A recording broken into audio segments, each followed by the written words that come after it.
Mr. Gary Griffith. Good morning and welcome to you, sir. How are you doing? Fine, thank you. Good morning. I think I will spend more time speaking as the previous Minister of National Security to explain Yes, what was lacking in that budget. certainly. You're definitely an expert all around where this is concerned. But I want to get, first of all, into one of the major plans that were announced by the minister is his idea or the idea of the government to combat crime is to triple the police force. Is this going to be effective in your opinion? But the answer is that there's an established strength to the Trinidad and Tobago Police Service, and we are short 1,400 officers. But however, that is not the problem because the same number of officers we have now, where it is the country is experiencing the highest crime rate in our history, it's the same number of police officers we had 2 years ago when I was Commissioner of Police, and that wasn't a concern. Never before had we seen such high visibility police officers everywhere you turn. There was always these things of a few moments later, a rapid response. And because of that, it shows that it is not because there's a shortage of police officers. It has to do with how you manage the police service. And that is what is required. So, yes, it is that there's a requirement for us to increase the establishment. But by and large, Trinidad and Tobago Police Service, the numbers, it is probably about the highest in the Americas in relation to the population. So, and there's been a lot of research done by different organizations have confirmed that. So it is not the importance is not for us to increase quantity, but to enhance quality and making sure the number of officers can actually operate at optimum level. The difference with this administration is they want to spend more time taking the police officers back in the police stations, and that's what's happening now. Whereas 2 years ago, every corner, everywhere you go, you'll be seeing police officers, you'll be seeing police vehicles. People complained about seeing it, and that's the same numbers that we have now. Now, they love to put police officers back in stations. So you have 12 police officers sitting in a station waiting for one report every day, if so much.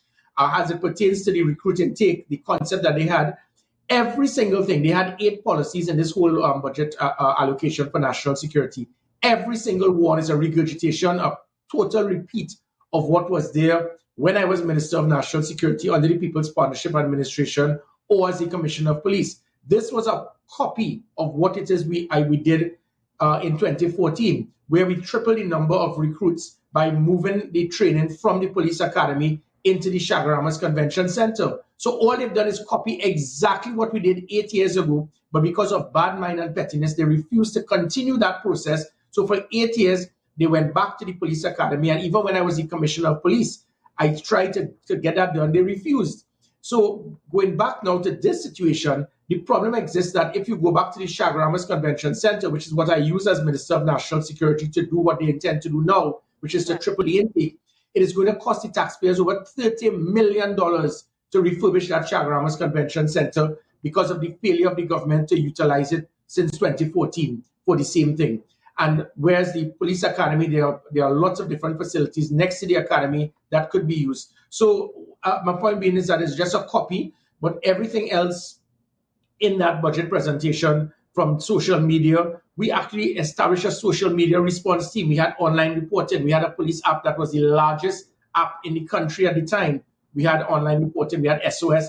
All of these things they scrapped, so that they're speaking now about social media. He then spoke about $80 million for the police vehicles. But the thing about it is that putting $80 million to purchase police vehicles, if you don't have proper preventative maintenance, you're going to end up to having the same situation we have now, where police stations have no vehicles, the community comfort patrol, they shut down, the emergency response patrol, they shut down. So you're not going to have the vehicles if it is that you don't have that proper system for preventative maintenance. He spoke about $15 million for the refereeing unit.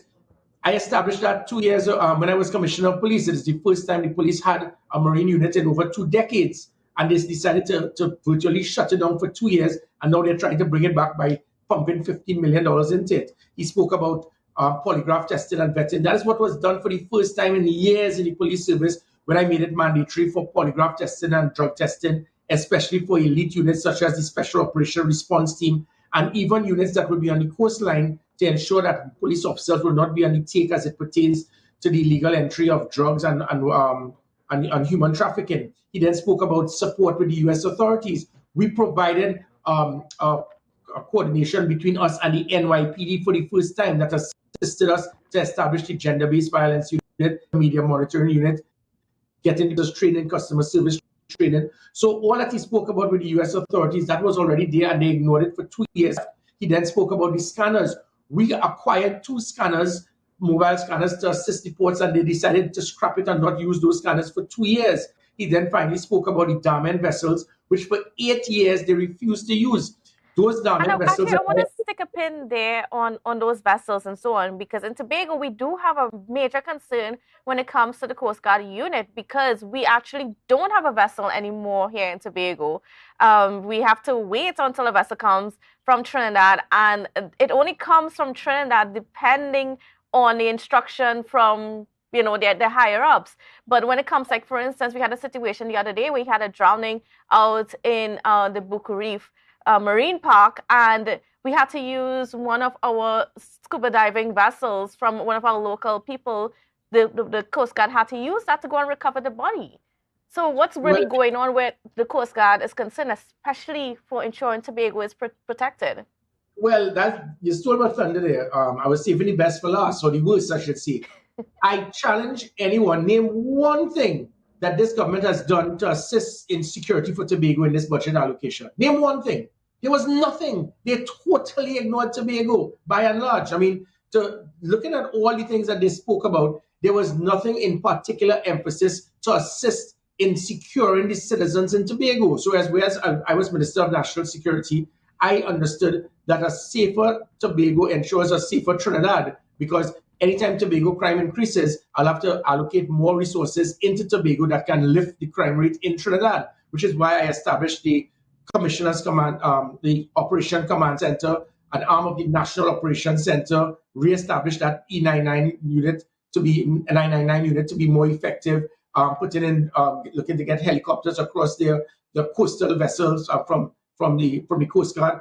Nothing that they have said to put emphasis on trying to assist in the development and the protection of Tobago by putting emphasis on the ports, making sure it is so comical. Like I continue to state, you're going into Tobago, you have to come out and go through a walkthrough scanner. But every vehicle that enters to go into Tobago, it is not checked. So what are you scanning the individual for? It is comical. We're supposed to put emphasis on those ports with getting K9, making sure that we can lock down to ensure that the illegal weapons and illegal drugs that we have amassed in Trinidad cannot get across to Tobago. But there was nothing established. And again, going right back to Coast Guard, it is obvious that there must be emphasis to secure Tobago. When I was Commissioner of Police and I established the refereeing unit, I had it in my budget for 2021 to 2022 to ensure that we have an arm of the Marine branch in Tobago from the Trinidad Tobago Police Service. This was totally shut down after I left. It shows a total slap in the face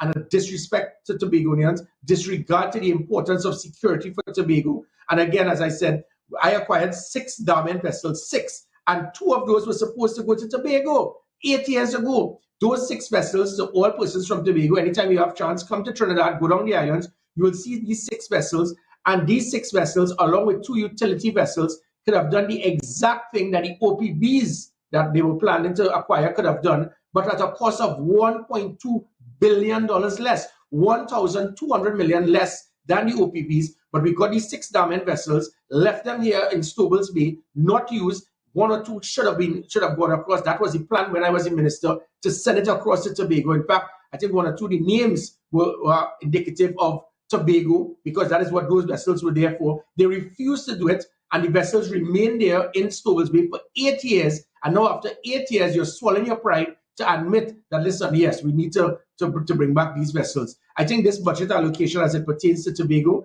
has been a total slap in the face and a disrespect to every citizen in Tobago. I mean, we're supposed to be having some talks coming up pretty soon between the Prime Minister and the opposition. Now, we haven't heard any confirmation that you would be included in these talks. Are you going to be included in those talks? And do you think that those talks would be any fruits? Well, again, just like what he put out, there were about 120 policies I established as a security minister and a commissioner of police. It had measured success. As the Minister of National Security during that period, it was the highest reduction in serious crime in 30 years. As the Commissioner of Police, it was the highest reduction in violent crime in 17 years. But you shut down and dismantled and moved 120 plus policies. You have now tried to reignite 8. There's a 9th as it pertains to community policing. And if you recall, we had the Community Comfort Patrol in 2015. We had, as a commissioner of police, I brought the Commissioner's Cup, where Tobago had participation and getting communities to work together. And then Operation Crossroads by getting 1,000 police officers trained to be a big brother to 1,000 at-risk youths. So 9 different policies out of 120, they decided to bring back what it is that was established before and worked. The problem is there's a difference with putting this out and understanding how to implement it. If they don't understand how to implement it, it is not going to work. And therein lies the problem, because it is not about pumping funds. When I was commissioner, they reduced the budget allocation for the police service by $300 million. Yet it was the highest visibility. Your police officers were being seen everywhere. You were getting the fastest response. And now, whereas with me, you reduced it by $300 million during a period where we needed police officers because of the COVID pandemic. Now you have increased it by $95 million in the hope that by pumping money, you're going to get results. It has to do more about leadership and management, making people accountable, measuring their performance, than just pumping hundreds of millions of dollars into a ministry. Now, as you mentioned management, I want to touch on another situation that's happening in Tobago, where the THA is actually being called upon to take care of certain costs for not just the police, but the Coast Guard, the Army, and so on, whether it is to help them provide vehicles, whether it is to provide accommodation for the officers and so on, and in the various forces. We also have a situation where our prisons are no longer here in Tobago. We can't be in Tobago because of the state of the facilities, which I know that you, Mr. Griffith, are aware of, because that's something that you were treating with since your time as the Minister of National Security as well as Commissioner of Police. So I just want to know if I could get a comment on you on these things that are happening for us here in Tobago. That is why when I was the National Security Advisor in 2010, I drafted that Ministry of Justice for the Kamala Prasad administration, understanding the importance for the Ministry of Justice. We needed to have a ministry just to revamp our whole justice system. Our recidivism rate is one of the highest in the world because of poor rehabilitation. We don't have proper systems. We have certain persons will be incarcerated and be in remand for 10 years for a matter where the maximum sentence could have been 6 years. So that is why we formed the Ministry of Justice. Because of pettiness and small-mindedness, they decided to scrap the Ministry of Justice in 2015. And that is where all of these problems we have in the prison is escalating, even with police officers. I had to reduce 87% reduction in police absenteeism from court because police officers were just not attending court when persons were charged. And then sometimes when it is they were being paid off or the police didn't see it being important, I had to show the importance and discipline police officers. By doing that, it ensured that criminals realized, okay, they felt that the product of opportunity was there, they are arrested, they are charged, the officers wouldn't show up at court. All of this was the importance of a proper Ministry of Justice to change and revamp our criminal justice system. It has been totally ignored as it pertains to the accommodation for police officers and members of the defense force in Tobago. Again, it shows total incompetence on the part of this administration, where it is that they've pumped tens upon tens of millions of dollars for stations. Some of the new stations built. You know, the one good thing with governmental, they try to, the bigger they purchase and build items, the more you could get kickbacks for your friends. So you build a police station that can hold 250 officers, which is probably more than the number of officers in Tobago. There was no need to have to build something of that magnitude when there's so much that is needed to help the police service and the defense force in Tobago. And that is what is required by trying to pass the buck and throw it on the THA. Whereas you as central government, that is your responsibility to look after the logistics, the finance, the administration for the members of the protective services. Again, it shows total disregard, if not virtual sabotage for the security of Tobago. So thank you so much for being on with us this morning. My pleasure. Thank you. All right.